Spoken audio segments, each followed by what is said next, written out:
Mayın 19-da axşam saatlarında Tərtər rayon polis şöbəsinə azyaşlı uşağın Tərtər rayon Aşağı Qapanlı kəndində itməsi barədə məlumat daxil olub.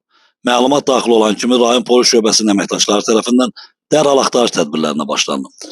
Keçirilən axtarış tədbirlərinin nəticəsində 11 yaşlı oğlan uşağı qonşu kəndlərin birində tapılaraq rayon polis şöbəsinə gətirilib və ailəsinə təhvil verilib. Uşağın valideynləri övladlarının sağlam şəkildə heç bir zərər görmədən tapılıb onlara təhvil verməsinə, həmçinin gecə saatlarında göstərilən operativ və əvəzolunmaz köməyə görə Azərbaycan Respublikasının Daxili İşlər Nazirinə, eləcə də Tərtər rayon polis şöbəsinin rəhbərliyinə və şəxsiyyətinə dərin minnətdarlığını bildiriblər. Mən Nazim Allahverdiyev Məhəmmədoğlu başda cənab nazirimiz Vilayət Eyvazov olmaqla Tərtər rayon polis şöbəsi rəisinə və onun əməkdaşlarına dərin təşəkkürümü bildirirəm ki, mənim nəvəmi sağ-salamat 10 saat əziyyət çəkməklə gətirib bizə sağ-salamat veribdilər. Vüsal Rafiqoğlu, Mirələ Məhəmmədov, Aran TV, Tərtər.